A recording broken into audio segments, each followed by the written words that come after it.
ئێمە وەکو هۆبەی چالاکی هونەری بەڕێوەبەرێتی پەروەردەی رانیە هەستاوین بەکردنەوەی پێشانگای هاوبەشی پۆستەر بۆ 105 هونەرمەند کە ئەو هونەرمەندانە سەرجەمیان مامۆستای هونەرین لە ناوەندەکانی خوێندنی سنووری بەڕێوەبەرێتی پەروەردەی رانیە.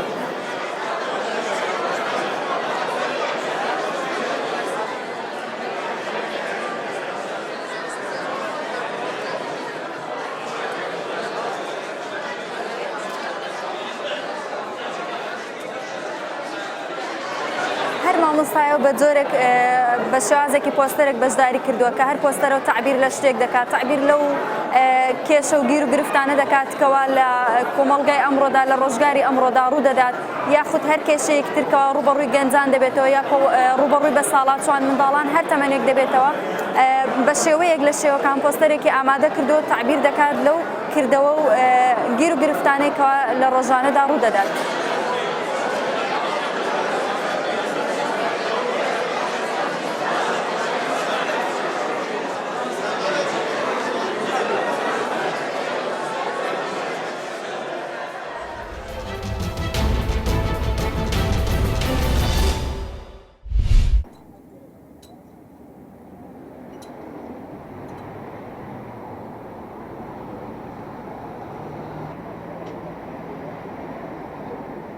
اب تشت خانی آوا کنه فروشن ابشین که خانی دست بید کن دست بخوانی داد کن بینات دید کن تشت ما اشتراکاتن صینتن ایرانتن هنده کشوری جمعت کردن مشاکلش دولتاتن بله وقت بار هاوین عالم پتر خانی آوات کرد شول پتر هاي وقاوی کیمه شول الحمدلله کیمه ضعیفه.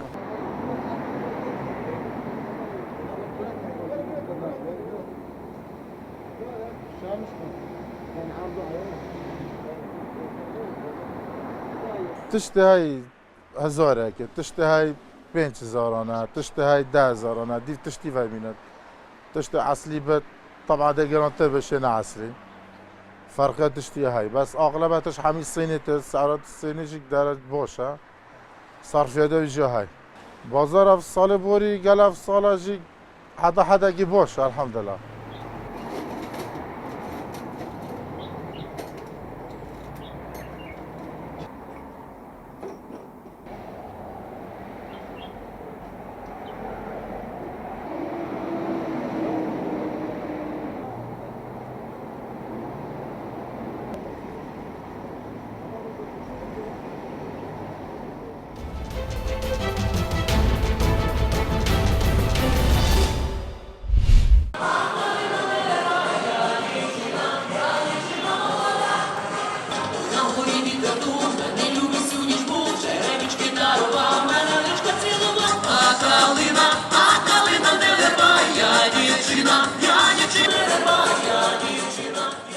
Wir singen ukrainische Volkslieder.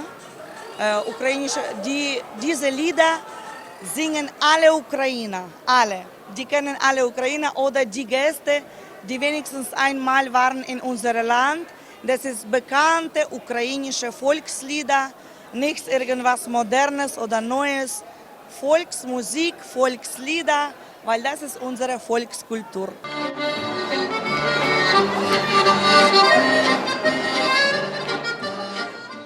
My name is Un Ekman and I'm from Sweden.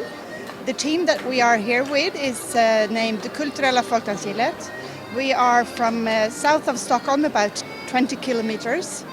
We offer culture and we offer to bring Sweden to here to see what we do during Midsummer.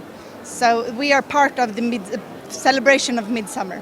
We all have traditional costumes from Sweden, from the south part of Sweden in Skåne to all the way to Norrbotten up in north. Our music, we have to different dances comes from different parts of Sweden, and we dance dances from all over the country.